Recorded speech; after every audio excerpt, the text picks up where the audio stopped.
ಆಪ್ಕಿ ಅದಾಲತ್ನಲ್ಲಿ ಜೈನ್ ಮುನಿ ತರುಣ್ ಸಾಗರ್ ಅವರ ಮೇಲಿರುವ ಆರೋಪವೆಂದರೆ ಇವರ ಜೀವನ ಶೈಲಿ ವ್ಯಾವಹಾರಿಕವಾದದ್ದಲ್ಲ ಎಂಬುದು. ಮುನಿಗಳೇ, ಈ ಮಾತು ನಿಜನಾ? ನೀವು ಬಹಳ ಸಣ್ಣ ವಯಸ್ಸಿನಲ್ಲೇ ಮನೆ ಬಿಟ್ಟು ಓಡಿ ಹೋಗಿದ್ರಂತೆ. ಏನಾಗಿತ್ತಾಗ? ನಂಬರ್ ಕಡಿಮೆ ಬಂದಿತ್ತಾ? ಅಮ್ಮ ಬೈದ್ರಾ ಅಥವಾ ಅಪ್ಪ ಹೊಡೆದಿದ್ರಾ?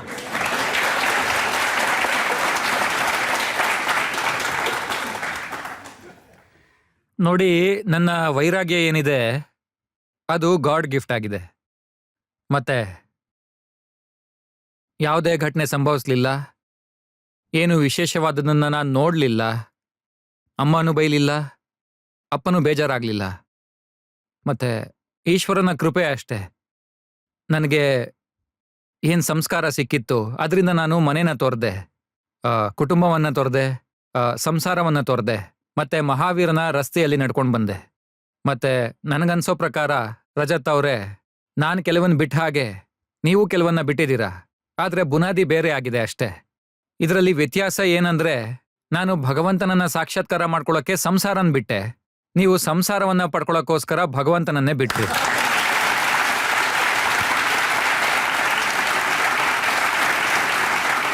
ನಾನು ಕೇಳ್ಪಟ್ಟೆ ನೀವು ಹೇಳ್ತಾ ಇದ್ರಂತೆ ನೀವು ಭಗವಂತ ಆಗ್ಬೇಕು ಅಂತಿದ್ರಂತೆ. ನೀವು ಭಗವಂತ ಆಗೋದಕ್ಕೆ ಎಲ್ಲವನ್ನೂ ಬಿಟ್ಟು ಬಿಟ್ರಾ? ಇದರಲ್ಲೂ ದುರಾಸೆ ಇತ್ತ?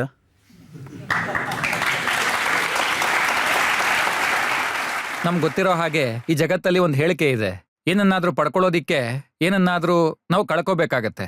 ಆದ್ರೆ ನಾನು ಏನನ್ನ ನಂಬ್ತೀನಿ ಅಂದ್ರೆ, ಏನನ್ನಾದ್ರೂ ಪಡ್ಕೊಳ್ಳೋದಿಕ್ಕೆ ಏನನ್ನು ಕಳ್ಕೊಳ್ಳೋದಲ್ಲ, ಏನನ್ನಾದ್ರೂ ಮಾಡಬೇಕಾಗತ್ತೆ. 13ನೇ ವಯಸ್ಸಿನಲ್ಲಿ ಇರಬೇಕಾದ್ರೆ 6ನೇ ಕ್ಲಾಸ್ನಲ್ಲಿ ಓದ್ತಾ ನಿಮ್ಗಾಗ್ಲೇ ಅರ್ಥ ಆಗಿತ್ತಾ ವೈರಾಗ್ಯ ಅಂದ್ರೆ ಏನು, ಸನ್ಯಾಸತ್ವ ಅಂದ್ರೆ ಏನು, ಭಗವಂತ ಎಲ್ಲಿ ಸಿಗ್ತಾನೆ? ಹೇಳ್ತಾರಲ್ಲ, ವಿವೇಕ ಇರೋರ್ಗೆ ಹೆಚ್ಚು ಸಮಯ ಬೇಕಾಗಲ್ಲ ಅಂತ. ಮತ್ತೆ ಅರ್ಥ ಆಗದೆ ಇರೋರ್ಗೆ ಜೀವನ ಪೂರ್ತಿ ಕೂಡ ಸಾಕಾಗಲ್ಲ. ನಾನ್ ಕೇಳ್ಪಟ್ಟೆ ನೀವು ಜಿಲೇಬಿ ತಿಂತ ಸನ್ಯಾಸತ್ವ ತಗೊಂಡ್ರಂತೆ. ಚಿಕ್ಕವನಿದ್ದಾಗ ನನಗೆ ಜಿಲೇಬಿ ತುಂಬಾ ಇಷ್ಟ ಆಗ್ತಿತ್ತು. 6ನೇ ತರಗತಿಯಲ್ಲಿ ಓದ್ತಾ ಇದ್ದೆ. ನಾನು ಹೆಚ್ಚು ಓದಿಲ್ಲ, 6ನೇ ತರಗತಿವರೆಗೆ ಮಾತ್ರ ಓದಿದ್ದೀನಿ. ಮತ್ತೆ 13ನೇ ವಯಸ್ಸಿನಲ್ಲೇ ನಾನು ಮನೆ ಕುಟುಂಬ ಎಲ್ಲನೂ ಬಿಟ್ಟು ಬಂದೆ. ಆಗ್ಲೇ ಹೇಳ್ದಾಗೆ ಜಿಲೇಬಿ ನನಗೆ ತುಂಬಾ ಇಷ್ಟ ಇತ್ತು. ಒಂದ್ಸರಿ ನಾನು ಸ್ಕೂಲಿಂದ ಮನೆಗೆ ವಾಪಸ್ ಹೋಗ್ತಿದ್ದೆ. ಮತ್ತೆ ದಾರಿಲಿ ಒಂದು ಹೋಟೆಲ್ ಇತ್ತು, ಅಲ್ಲಿ ಕೂತ್ಕೊಂಡು ಜಿಲೇಬಿ ತಿಂತಾ ಇದ್ದೆ. ಹತ್ರದಲ್ಲೇ ನಮ್ಮ ಗುರುಗಳಾದ ಪುಷ್ಪಧನ್ ಸಾಗರ್ಜಿ ಮಹಾರಾಜ್ ಅವರ ಪ್ರವಚನ ನಡೀತಾ ಇತ್ತು. ಮತ್ತೆ ಪ್ರವಚನದಲ್ಲಿ ಅವ್ರು ಹೇಳ್ತಾ ಇದ್ರು, ನೀನು ಕೂಡ ಭಗವಂತ ಆಗ್ಬೋದು ಅಂತ. ಈ ವಿಚಾರ ನನ್ನ ಕಿವಿಗೆ ಬಿದ್ದಾಗ ನಂಗೆ ಜಿಲೇಬಿ ತಿನ್ನೋ ಆಸೆ ಕಡಿಮೆ ಆಗ್ತಾ ಹೋಯ್ತು, ಭಗವಂತ ಆಗ್ಬೇಕು ಅನ್ನೋ ಆಸೆ ಜಾಸ್ತಿ ಆಯ್ತು. ಅಲ್ಲಿಂದ ಶುರುವಾಗಿದ್ದು. ಆದ್ರೆ ಭಗವಂತ ಆಗೋದಕ್ಕೆ ತಿನ್ನೋದನ್ನ ಬಿಟ್ರಿ, ಕುಡಿಯೋದನ್ನ ಬಿಟ್ರಿ, ಬಟ್ಟೆ ಹಾಕೋದನ್ನ ಬಿಟ್ರಿ. ಈಗನ್ಸುತ್ತಾ ನಿಮ್ಗೆ ನಾನು ಮುಂಚೆನೆ ಚೆನ್ನಾಗಿದ್ದೆ, ತಪ್ಪು ಮಾಡ್ಬಿಟ್ಟೆ ಅಂತ? ನನಗೆ ನನ್ನ ನಿರ್ಣಯದ ಬಗ್ಗೆ ಯಾವತ್ತೂ ಪಶ್ಚಾತ್ತಾಪ ಆಗಿಲ್ಲ. ಆದ್ರೆ ಮನಸ್ಸಿನಲ್ಲಿ ಒಂದು ಗೊಂದಲ ಅಂತೂ ಇರ್ತಾ ಇತ್ತು. ಯಾಕಂದ್ರೆ ನಾನು ಯಾವತ್ತೂ ಸಂಸಾರ ಸಾಗರದಲ್ಲಿ ಮುಳುಗ್ದವನಲ್ಲ. ಆದ್ರೆ ಒಂದಿನ ನನಗೆ ಮಹಾವೀರ ಅವರು ನನಗೆ ಹೇಳ್ದಾಗಾಯ್ತು, ತರುಣ್ ಸಾಗರ್, ನೀನು ಸಂಸಾರ ಸಾಗರದಲ್ಲಿ ಮುಳುಗೋದಕ್ಕೆ ಬಂದಿಲ್ಲ, ಸಂಸಾರದಲ್ಲಿ ಮುಳುಗಿರೋ ಜನಕ್ಕೆ ನೀನು ದಾರಿ ತೋರಿಸ್ಬೇಕಾಗಿದೆ ಅಂತ. ಹಾಗೆ ನಾನು ಅವತ್ತಿಂದ ಈ ಸಮಾಜದ ಜನರಿಗೆ ದಾರಿ ತೋರಿಸೋ ಕೆಲಸದಲ್ಲಿ ನಿರತನಾಗಿದ್ದೀನಿ. ಅದನ್ನು ಮುಂದುವರ್ಸ್ಕೊಂಡೇ ಹೋಗ್ತೀನಿ.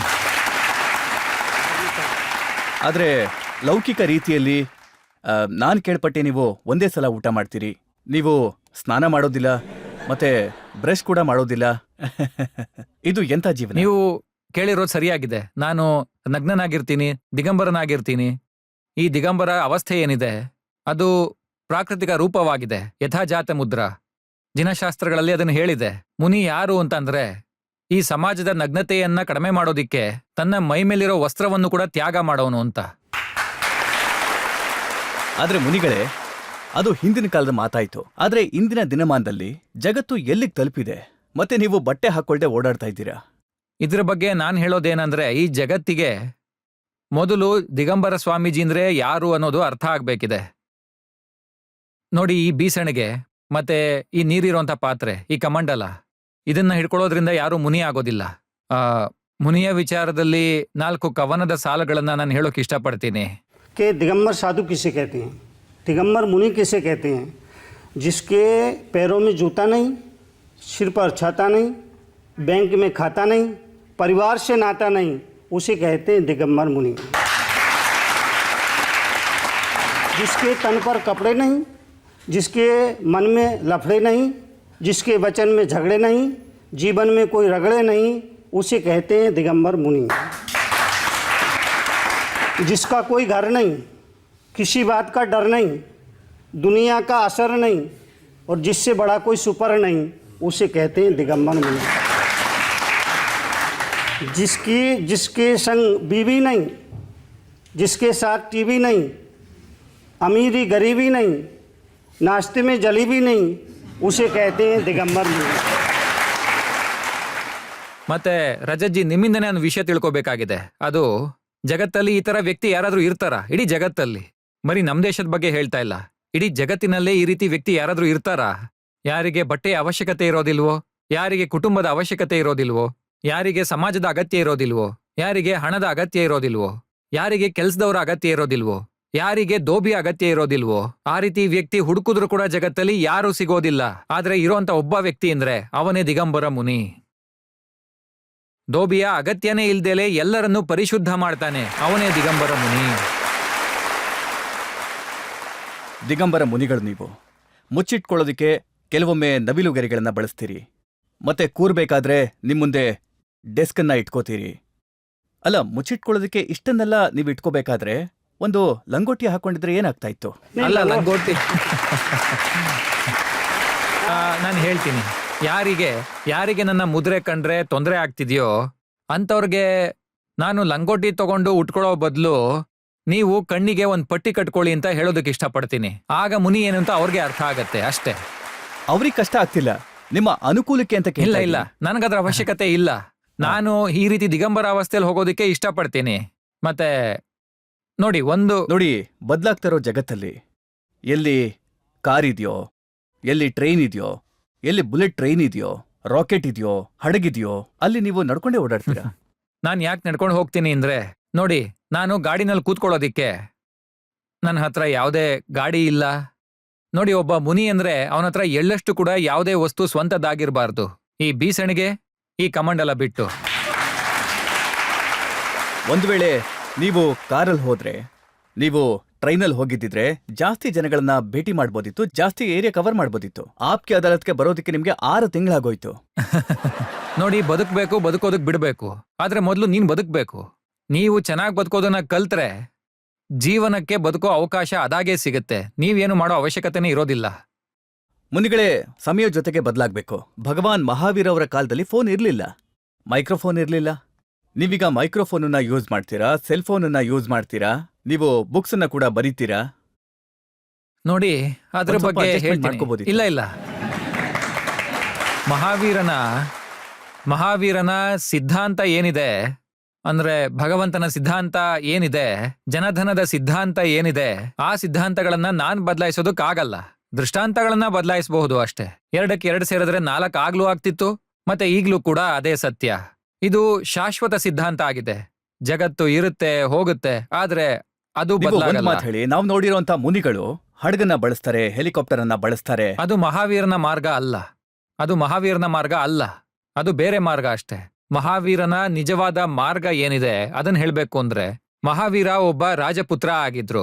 ಒಂದ್ಸರಿ ಅವ್ರಿಗೆ ವೈರಾಗ್ಯ ಬಂದ್ಮೇಲೆ ಅವ್ರು ಎಲ್ಲದನ್ನೂ ತ್ಯಜಿಸಿ ಹೋದ್ರು. ನಾವ್ ಅರ್ಥ ಮಾಡ್ಕೋಬೇಕಿರೋದು ಒಂದ್ ವಿಷಯನ. ಮಹಾವೀರ ಹೇಳಿದ್ದು, ಏನಾದ್ರೂ ಪಡ್ಕೋಬೇಕು ಅಂದ್ರೆ ಏನಾದ್ರೂ ಬಿಡ್ಬೇಕು ಅಂತ.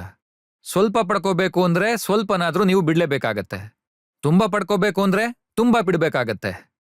ಆದ್ರೆ ಎಲ್ಲಾನು ಬೇಕು ಅಂದ್ರೆ ಎಲ್ಲಾನು ಬಿಡ್ಬೇಕಾಗತ್ತೆ. ನೀವು ಬಿಡೋದ್ರ ಬಗ್ಗೆ ಮಾತಾಡ್ತಾ ಇದ್ದೀರಾ. ನೋಡಿ, ನಿಮ್ಮ ಪತ್ರಿಕೆ ಏನು ಪ್ರಿಂಟ್ ಆಗುತ್ತಲ್ಲ, ಅದನ್ನ ನಾನು ನೋಡಿದ್ದೀನಿ. ಅಹಿಂಸಾ ಮಹಾಕುಂಭ. ನೋಡಿ, ಇಲ್ಲಿ ನಿಮ್ಮ ಫೋಟೋ ಪ್ರಿಂಟ್ ಆಗಿದೆ. ಕಮಲದ ಹೂ ಮಾಡಿದ್ದಾರೆ, ಅದ್ರ ಮೇಲೆ ನೀವು ಕೂತಿದ್ದೀರಾ. ನಿಮ್ಮ ಸುತ್ತ ಹೆಂಗಸರು ನಿಂತಿದ್ದಾರೆ, ಅವರು ಆರ್ತಿಗಳನ್ನ ಹಿಡ್ಕೊಂಡು ನಿಂತಿದ್ದಾರೆ. ನೀವು ಬಿಟ್ಟಿದ್ದೇನೇನ, ಎಲ್ಲವೂ ಗಳಿಸಿದ್ದೆ ಅಲ್ವಾ?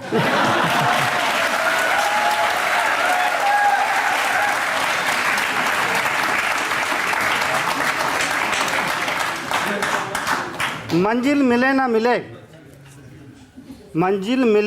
मिले ये मुकद्दर की बात है. हम कोशिश ही न करें, ये तो गलत बात है. ನೋಡಿ, ನೀವು ಹೇಳ್ದಾಗೆ ನಾನು ಗಳಿಸಿರೋದೇನೋ ಖಂಡಿತ ನಿಜ. ಆದ್ರೆ ಈ ಗೊಂದಲ, ಇದನ್ನ ನೀವೇನ್ ಹೇಳಿದ್ರಿ, ಅದು ಸಮಾಜದ ದೃಷ್ಟಿಯಲ್ಲಿ ನಿಜ ಆಗಿರಬಹುದು. ಸಮಾಜ ಅದನ್ನ ನೋಡುತ್ತೆ. ನಾನು ಇಲ್ಲಿ ಕೂತಿದ್ದೀನಿ, ಈ ಆಸನ ತಂದು ಹಾಕಿದೀರಾ, ಈ ಕಟಕಟೆಯಲ್ಲಿ ಕೂಡ್ಸಿದ್ದೀರಾ, ಇದೇ ಸಮಾಜದ ಕೆಲಸ ಅಲ್ವಾ? ಅದು ಆಧಾರ ನೀಡುತ್ತೆ, ಸನ್ಮಾನ ಮಾಡುತ್ತೆ, ಅದೇ ಸಮಾಜದ ಕರ್ತವ್ಯ ಅಲ್ವಾ? ಕೆಳಗ್ ಕೂತ್ಕೊಳ್ಳೋ ಅವಶ್ಯಕತೆ ಬಿದ್ದರೆ ನಾನು ಅಲ್ಲೂ ಕೂರೋದಕ್ಕೆ ಸಿದ್ಧನಾಗಿದ್ದೀನಿ. ಮೇಲ್ ಕೂತ್ಕೋಬೇಕು ಅಂದ್ರೂ ಅಲ್ಲೂ ಕೂತ್ಕೋತೀನಿ. ಮತ್ತೆ ಅವತ್ತು ಸಿಂಹಾಸನದಲ್ಲಿ ನಾನು ಕೂತ್ಕೊಳ್ಳೇಬೇಕಾಗಿತ್ತು, ಬೇರೆ ದಾರಿ ಇರ್ಲಿಲ್ಲ. ನೋಡಿ, ಕರೆಂಟ್ ಹೋದ್ರೆ ನಾವು ದೀಪ ಹಚ್ತೀವಿ. ಆ ದೀಪನ ಎತ್ತರವಾದ ಜಾಗದಲ್ಲಿ ಇಡ್ತೀವಿ, ಯಾಕೆಂದ್ರೆ ಅದರ ಬೆಳಕು ಎಲ್ಲ ಕಡೆ ಹರಡ್ಲಿ ಅಂತ. ಒಬ್ಬ ಸಂತ ಕೂಡ, ಮುನಿ ಆಗ್ಲಿ, ಗುರು ಆಗ್ಲಿ, ಸಂತ ಆಗ್ಲಿ, ಅವರು ಉರಿತಿರೋ ದೀಪದ ತರ. ಅವ್ರನ್ನ ಎತ್ತರದ ಸ್ಥಾನದಲ್ಲಿ ಯಾಕೆ ಕೂರಿಸ್ತಾರೆ ಅಂದ್ರೆ ಅವರು ಅಲ್ಲಿ ಕೂತ್ಕೊಂಡು ಇಡೀ ಸಮಾಜದ ಮೇಲೆ ಬೆಳಕು ಹರಡ್ಲಿ ಅಂತ, ಎಲ್ರಿಗೂ ಅದರಿಂದ ದಾರಿ ಕಾಣಿಸ್ಲಿ ಅಂತ. ಇನ್ನೊಂದು ವಿಷಯ, ಅದು ಕೂಡ ನಿಮ್ಮ ಹತ್ರ ಹೇಳ್ತೀನಿ. ಎಲ್ರು ಹೇಳ್ತಾರೆ, ಸ್ವಾಮಿ ನೀವು ಹೇಳ್ತೀರಾ ಎಲ್ರು ಒಂದೇ, ಯಾರು ಭೇದ ಭಾವ ಮಾಡಬಾರ್ದು ಅಂತ, ಸಮಾಜನೇ ಒಂದು ಅಂತ. ಆದ್ರೆ ನೀವು ಮೇಲಿನ ಸ್ಥಾನದಲ್ಲಿ ಕೂತ್ಕೋತಿರಲ್ಲ ಅಂತ ಕೇಳ್ತಾರೆ, ನಮ್ಮನ್ನೆಲ್ಲ ಕೆಳಗಡೆ ಕೂಡಿಸ್ತಿರಲ್ಲ ಅಂತ. ಇದ್ರ ಅರ್ಥ ನೀವು ನಮ್ಗಿಂತ ಮೇಲೆ ಅಂತನಾ ಅಂತ. ಆದ್ರೆ ಮಹಾವೀರ ಇದ್ರ ಬಗ್ಗೆ ಒಂದ್ ಒಳ್ಳೆ ಮಾತು ಹೇಳಿದ್ದಾರೆ. ಅವ್ರು ಹೇಳಿದ ಶಬ್ದಗಳಲ್ಲೇ ನಾನು ಅದನ್ನ ಪುನರಾವರ್ತಿಸ್ತೀನಿ. ನಾನು ಮೇಲಿನ ಸ್ಥಾನದಲ್ಲಿ ಕೂತು ದೊಡ್ಡವನಾದೆ ಅಂತ ಖಂಡಿತ ಅಲ್ಲ, ಆ ಸ್ಥಾನದಿಂದ ನಾನು ದೊಡ್ಡವನಾದೆ ಅಂತ ಖಂಡಿತ ಅಲ್ಲ. ಕೆಳಗ್ ಕೂತ್ಕೊಂಡು ಚಿಕ್ಕವರಾದ್ರಿ ಅಂತ ಕೂಡ ಅರ್ಥ ಅಲ್ಲ. ನೀವು ಕೆಳಗ್ ಕೂತ್ಕೊಂಡೇ ದೊಡ್ಡವರಾಗ್ತೀರಾ, ನಾನ್ ಮೇಲ್ ಕೂತ್ಕೊಂಡು ಸಣ್ಣವನಾಗ್ತೀನಿ. ಅದ್ ಹೇಗೆ ಅಂದ್ರೆ, ನಾನು ಸಿಂಹಾಸನದ ಮೇಲೆ ಕೂತಿರೋದ್ರಿಂದ ನಾನು ಕಾವಲುಗಾರ ಆಗ್ತೀನಿ, ನೀವು ನೆಲದ ಮೇಲೆ ಕೂತಿದ್ದೀರಾ, ನೀವು ಜಮೀನ್ದಾರ ಆಗ್ತೀರಾ ಅಂತ. ನನಗೆ ಒಂದು ಮಾತನ್ನ ಹೇಳಿ, ನೀವು 13ನೇ ವಯಸ್ಸಿನಲ್ಲಿ ಮನೆ ಬಿಟ್ಟು ಭಗವಂತನಾಗ್ತೀನಿ ಅಂತ ಹೋದ್ರಲ್ಲ, ನೀವೀಗ ಭಗವಂತ ಆದ್ರ ಅಥವಾ ಬಾಕಿ ಉಳಿದಿದ್ಯಾ? ಈ ಪ್ರಯಾಣ ಇನ್ನು ಈಗಷ್ಟೇ ಶುರುವಾಗಿದೆ. ನಾನು ಆ ದಾರಿಲಿ ಸಾಗ್ತಾ ಇದ್ದೀನಿ ಅಷ್ಟೇ. ಎಷ್ಟು ಜನ್ಮಗಳವರೆಗೆ ನಾನು ಸಾಧನೆ ಮಾಡಬೇಕು, ಅದು ಈಗಲೇ ಹೇಳೋದು ಕಷ್ಟ ಆಗುತ್ತೆ. ಅದು ಅಷ್ಟು ಸುಲಭ ಕೂಡ ಅಲ್ಲ. ಜನ ನನ್ನನ್ನ ಒಂದು ಶ್ರದ್ಧೆಯಿಂದ ನೋಡ್ತಾರೆ, ಒಂದು ಒಳ್ಳೆ ಭಾವನೆಯಿಂದ ನೋಡ್ತಾರೆ, ಅದು ಅವ್ರಿಗೆ ಸಂಬಂಧಿಸಿದ್ದು. ಆದ್ರೆ ನಾನು ಆಗ್ಲೇ ಹೇಳ್ದಾಗೆ ಈಗಷ್ಟೇ ಶುರು ಮಾಡಿದ್ದೀನಿ, ಹೋಗ್ಬೇಕಿರೋ ದಾರಿ ಇನ್ನೂ ತುಂಬಾ ಇದೆ.